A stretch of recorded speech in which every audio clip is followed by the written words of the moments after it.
साथियों नमस्कार। मिशन विद्यादान के डिजिटल प्लेटफॉर्म पर आपका एक बार फिर से स्वागत है। मित्रों, मैं हूं पवन गोदारा, इंग्लिश लेक्चरर राजस्थान से।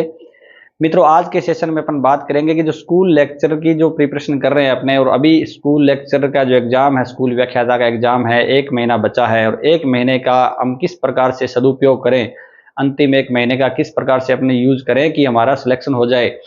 तो मित्रों, जब भी अपने प्रिपरेशन कर रहे हैं और जब एग्जाम नज़दीक आता है और लगभग 1 महीना बचता है, तो सबसे पहला एक काम होता है स्टूडेंट्स के साथ कि थोड़ी-सी निराशा हाथ लगती है। उनको ऐसे डर लगता है, बेचैनी आती है कि क्या मैंने जो चीज़ें पढ़ी है, रिसोर्सेज पढ़े हैं, क्या वो मेरे लिए पर्याप्त हैं? या ऐसे समस्या आती है कि हर किसी के मन में ऐसे आता है कि जो चीज़ें मैं पढ़ रहा हूँ या पढ़ रही हूँ, वो मैं भूल गया हूँ। ठीक है? तो ये मित्रों एक साधारण चीज़ है, ये सबके साथ होती है। थोड़ा डर भी सबको लगता है, डर लगना ज़रूरी है। अगर डर नहीं लगेगा तो हम पढ़ेंगे नहीं, तो डर भी लगना ज़रूरी है। लेकिन ऐसा नहीं है कि आप बिल्कुल डर-डर के चिंता के अंदर जो चीज़ें 1 महीने अपना जो समय बचा है उसको आप खराब कर दो। तो उसको खराब नहीं करना है, उसको इतने मैनेजमेंट तरीके से उसको मैनेज करना है अपने 1 महीने के टाइम को कि आपका क्या है सिलेक्शन हो और जो चिंता है उसको भी उससे मुक्त हो जाए। क्योंकि जब अपन पढ़ेंगे, हमारे पास सारी चीज़ें अवेलेबल होगी, मेहनत करेंगे तो चिंता भी नहीं होगी। तो मित्रों, ये चीज़ें प्रोसेस है ना, ये सबके साथ होता है। हम वहाँ पे एग्ज़ाम के अंदर कोई डिटेल के अंदर डिस्क्रिप्शन के अंदर डिटेल चीज़ें नहीं लिखेंगे, हमें ऑप्शन सेलेक्ट करना है। तो एग्ज़ाम के टाइम में जब इतनी सारी आपने चीज़ें पढ़ी है ना, तो अचेतन मन के अंदर वो स्टोर हो गई आपके, आपको लग रहा है कि मेरे याद नहीं है, लेकिन ऑप्शन दिखते ही आप वहाँ पे बिल्कुल करेक्ट ऑप्शन पे टिक करोगे आप। तो उसको चीज़ को छोड़ दो आप। 1 महीने आप इतने अच्छी तरीके से मेहनत करें कि पॉजिटिव आपको रिजल्ट मिले, और चिंता भी आपको बिल्कुल भी नहीं करनी है, डर नहीं करना है। और 1 महीने के अंदर आपको जो चीज़ें आपने 6 महीने 7 महीनों से जो चीज़ें पढ़ रहे हो ना, उनको आपको वापस 1 महीने के अंदर रिवीजन करना है। मित्रों, लास्ट वाला महीना बड़ा ही इम्पोर्टेंट और क्रूशियल होता है। अगर आपने लास्ट वाले महीने के अंदर, अंतिम महीने के अंदर अगर ढील छोड़ दी ना, तो हो सकता है कंपटीशन से भी आपका अ, बाहर होना निश्चित हो जाए। क्योंकि अंतिम टाइम के अंदर लोग ज़्यादा पढ़ते हैं। ठीक है? हमें कंपटीशन करना है हर एक व्यक्ति से जो क्या है स्कूल लेक्चर आपके सब्जेक्ट की जो स्कूल व्याख्याता की प्रिपरेशन कर रहा है। अगर उससे आपको आगे निकलना है तो अंतिम महीने के अंदर तो आपको बहुत ज़्यादा मेहनत करनी पड़ेगी, 7-8 घंटे आपको डेली देने पड़ेंगे। तो अंतिम महीने के अंदर मित्रों, मैनेजमेंट के हिसाब से अगर आप देखें टाइम मैनेजमेंट में, तो उसमें एक तो नई चीज़ें आपको सोर्सेज यूज़ नहीं करना है। नई चीज़ बिल्कुल भी, कोई कोर्स है या कोई वीडियो है, ठीक है, बुक्स है नई, तो नई चीज़ें बिल्कुल भी नहीं लेके आनी है। करंट जीके की अगर आपने कोई वार्षिकी वगैरह नहीं लेके आए, तो वो अभी लेके आ जाएँ आप। ठीक है? और लास्ट महीने के अंदर आपको इक्वल टाइम देना है फर्स्ट पेपर और सेकंड पेपर को। First paper, second paper daily आपको इक्वल इक्वल टाइम से समान टाइम देकर आपको पढ़ना है। और जो सेकंड पेपर आपका जो सब्जेक्ट है, उसमें आपको बिल्कुल अपनी जो कमज़ोरियाँ हैं, आपकी स्ट्रॉन्ग पावर है, वो चीज़ें आपको पता है। जो कमज़ोर चीज़ें टॉपिक है, वो आप अपने सेकंड पेपर का ज़्यादा बार पढ़ोगे, मतलब कम से कम 2 बार उसका रिवीजन करोगे, जो चीज़ आपको वीक लगती है और इम्पोर्टेंट लगती है। फर्स्ट पेपर की बात है आती है, तो फर्स्ट पेपर के अंदर भी मित्रों आपको एक बार तो पूरा का पूरा सिलेबस आपको करना है। इसके अलावा जो अति महत्वपूर्ण जब सब्जेक्ट है अपने, जिससे ज़्यादा क्वेश्चन आते हैं जहाँ से, जैसे हिस्ट्री है, मैनेजमेंट है, साइकोलॉजी है, ठीक है? इन चीज़ों को आपको 2 बार रिवीजन करना है। और रिवीजन भी कैसे करना है, आपने शॉर्ट नोट्स बना रखे होंगे। अगर शॉर्ट नोट्स नहीं बना रखे हैं, तो आपके पास जो भी नोट्स है या गाइड है, उसके अंदर जो आपने अंडरलाइन किया है ना, बस आपको 1 महीने के अंदर वो ही पढ़ने हैं। और थोड़ी-सी जो स्पीड है पढ़ने की मित्रों, आपको बढ़ानी पड़ेगी। आप ऐसे नहीं है कि आप 1 घंटा एक ही टॉपिक को लेके बैठे रहो। थोड़ी-सी स्पीड को इंक्रीज़ करें आप, क्योंकि अगर पहले से आपने 6-7 महीनों से पढ़ रखा है, तो कोई नो डाउट आपने स्पीड भी प्राप्त कर ली होगी। तो मित्रों, लास्ट टाइम होता है ना, उसके अंदर जितनी चीज़ें आप थ्योरेटिकल चीज़ें एब्ज़ॉर्ब करोगे ना माइंड के अंदर, वो बिल्कुल आपके काम आती है। और हमारे जो अपने माइंड होता है ना, 1 महीने तक चीज़ें वो बिल्कुल भूलता नहीं है, वो स्टोर करता है। तो जितना ज़्यादा हो सके ना, उतना आप पढ़ें। ठीक है? जिज्ञासा आपको बहुत ज़्यादा रखनी पड़ेगी। और इसके साथ ही जो चीज़ें अपने टेस्ट सीरीज़ की बात करते हैं, कि अगर आपने टेस्ट सीरीज़ जॉइन कर रखी है, तो टेस्ट सीरीज़ अगर आपके लिए पहले से पुराने पैटर्न के हिसाब से, अगर आपने 5-6 महीनों से लगातार एक ही टेस्ट सीरीज़ जॉइन कर रखी है और वो आपके लिए फ्रूटफुल है, आपकी अच्छी रैंक आ रही है, आपको उसमें बिल्कुल भी कॉन्फिडेंस आपका ना डाउन नहीं होता है। ठीक है? हमेशा कॉन्फिडेंस रेज़ होता है, बढ़ता है कॉन्फिडेंस, तब तो आप क्या करें, जारी रखें उसको। नहीं तो टेस्ट सीरीज़ है ना मित्रों, नई टेस्ट सीरीज़ तो बिल्कुल भी नहीं लेनी लास्ट मंथ के अंदर। लास्ट मंथ के अंदर जितना चीज़ें पढ़ोगे ना, वो ही आपके काम आएगी। तो टेस्ट सीरीज़ अगर नहीं ले रहे हो, तो बिल्कुल भी नहीं लेना है। ठीक है। छोटे छोटे टेस्ट भी आपको नहीं देने हैं, वही टेस्ट सीरीज जो पुरानी आपने ले रखी है, और उसके अंदर आपके मेजर टेस्ट कम से कम महीने में 2 बार टेस्ट, अगर मेजर टेस्ट आपके पूरे सिलेबस के हैं तो सिर्फ आप वो दीजिए। क्योंकि मित्रों अगर आप एक दिन भी 30 दिनों के अंदर है ना, एक दिन भी आप एक टेस्ट के लिए पूरा दिन खराब करते हो तो बहुत सारी चीजें है ना आप छोड़ रहे हो। क्योंकि पूरा सब्जेक्ट के अंदर आप डेली क्या कर रहे हो, रोज पढ़ रहे हो हर सब्जेक्ट के, यानी फर्स्ट पेपर के अंदर 2-3 सब्जेक्ट निकाल रहे हो आप, 2-3 सब्जेक्ट के एक 2-2 टॉपिक निकाल रहे हो। अपने खुद का सेकंड पेपर है उसके भी आपको 2-3-4 टॉपिक आप ऐसे निकाल लेते हो दिन में, ठीक है। तो वो टाइम मैनेजमेंट करना है। इसके अलावा जो फर्स्ट पेपर के अंदर मित्रों जो आपने चीज है ना इतने दिन छोड़ दी, चाहे आपने मैथ छोड़ दी होगी, इंग्लिश छोड़ दी होगी, यानी 1-2 जो सब्जेक्ट है आपने वो छोड़ दिए थे, स्किप कर दिए थे, तो अब उनको देखने की जरूरत नहीं है।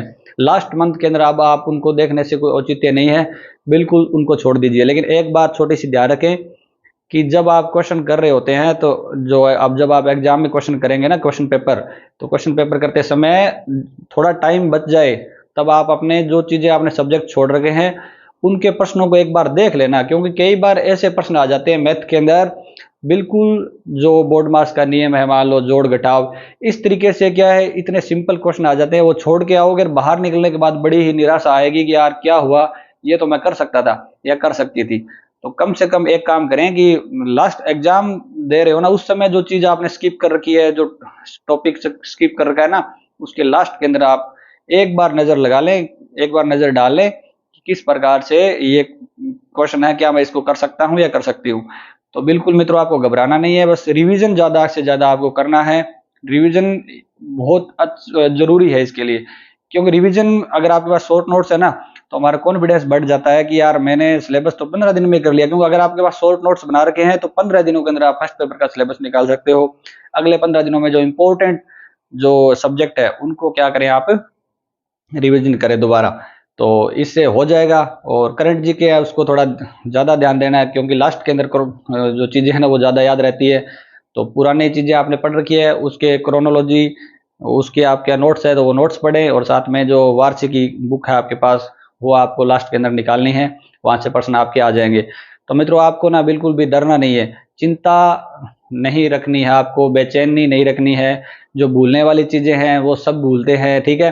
लेकिन अगर आपने 5-6 महीने मेहनत की है तो पक्का आपका सिलेक्शन हो जाएगा। और अंतिम समय में अभी भी मेहनत करोगे ना, लास्ट महीने में एक तरफ आपकी 6 महीने की मेहनत और एक तरफ आपके 1 महीने की मेहनत बराबर है। अगर आपने 6 महीने मेहनत की है तो अगर 1 महीने मेहनत और कर लेते हो तो निश्चित रूप से जो परिणाम है वो सकारात्मक होगा।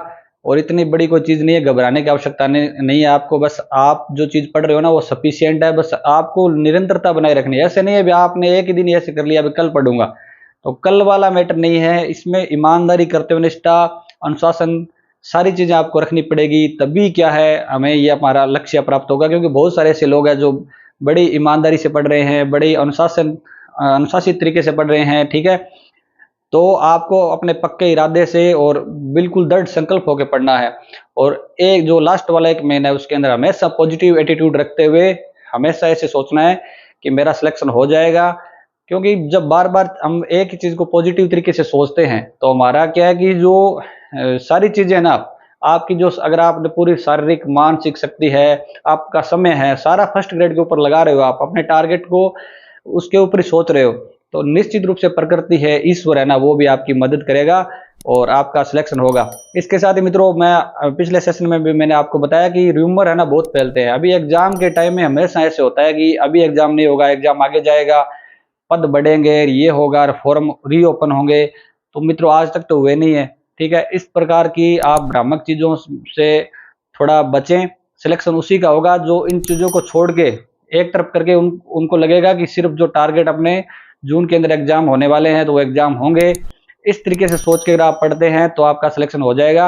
और जो लोग सोचते हैं कि आगे होगा एग्जाम, अगर आप इतने से डिले पड़ गए मित्रों तो क्या सिलेक्शन होने से बाहर हो जाओगे, वंचित हो जाओगे। तो कम से कम ये चीज जरूर ध्यान रखना कि हमेशा होती है, आज की बात नहीं है, हमेशा जब भी स्कूल लेक्चरर का एग्जाम होता है तो हमेशा ये चीजें आती है कि अभी एग्जाम नहीं होगा। तो एग्जाम हो गया तो क्या होगा हमारा, ठीक है। तो अगर हमने थोड़ी सी ढील दे दी, एग्जाम हो गया तो समस्या हो जाएगी। इसलिए क्या है कि हमें लगातार क्या पढ़ते रहना है। एक हमें ये चीज ध्यान रखनी है भी अब लास्ट महीना है तो थोड़ा सोशल मीडिया से दूर रहो। कोई पढ़ते टाइम आप लाइब्रेरी के अंदर पढ़ रहे हो, रूम के अंदर पढ़ रहे हो, पढ़ने का आप स्टेटस लगा रहे हो, स्टोरी लगा रहे हो, क्या मतलब है? आप लोगों को दिखावा क्यों कर रहे हो? आप लोगों को बता रहे हो कि मैं पढ़ रहा हूँ। अरे लोग आपके मजे लेने के लिए बैठे हैं, ठीक है, आपकी असफलता क्या वो वेट कर रहे हैं। तो मित्रों चुपचाप पढ़ो, आप किसी को बताओ मत, चुपचाप तरीके से पढ़ो।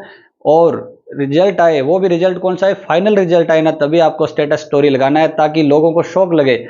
क्योंकि मित्रों अगर आप ना लगातार इन चीज़ों को बता रहे हो कि मैं फर्स्ट ग्रेड की तैयारी कर रहा हूँ, फर्स्ट ग्रेड की तैयारी कर रही हूँ, तो लोग आपके क्या है, जो आपसे जलने वाले हैं ना, वो आपकी असफलता के लिए प्रार्थना करेंगे भगवान से कि इस ये ना सफल ना हो जाए।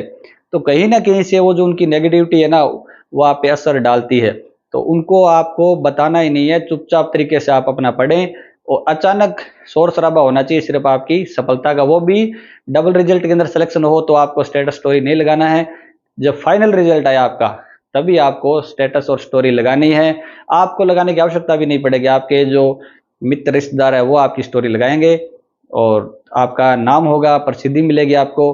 तो लगातार मित्रों इस चीज ऐसी जो सिलेक्शन जब आपका होगा ना, किस तरीके से माहौल बदलेगा, लोगों का एटीट्यूड किस प्रकार आपसे आपका बदलेगा, समाज में किस प्रकार से बदलेगा, इन चीजों को सोच के अगर आप तैयारी कर रहे हो करोगे ना, तो आपका पक्का सिलेक्शन हो जाएगा। तो पॉजिटिव माहौल के अंदर रहें, लोग नेगेटिव लोगों से दूर रहें, आपका मित्रों सिलेक्शन हो जाएगा। और लास्ट के अंदर मैं आपको ये कहना चाहूंगा कि अगर आप वीडियो को लाइक करते हैं और चैनल को सब्सक्राइब करते हैं, तो आपके एग्जाम के समय एक इंपॉर्टेंट सेशन आएगा अपने चैनल के ऊपर कि किस प्रकार आपको एग्जाम है क्वेश्चन पेपर अटेम्प्ट करना चाहिए, ठीक है, कौन सी है जो गलतियां आम तौर पे जो स्टूडेंट है वो करते हैं। तो मेरा जो एक्सपीरियंस है वो आपके सामने मैं शेयर करूंगा अगले सेशन के अंदर। तो आप वीडियो को लाइक करें और चैनल को सब्सक्राइब करें।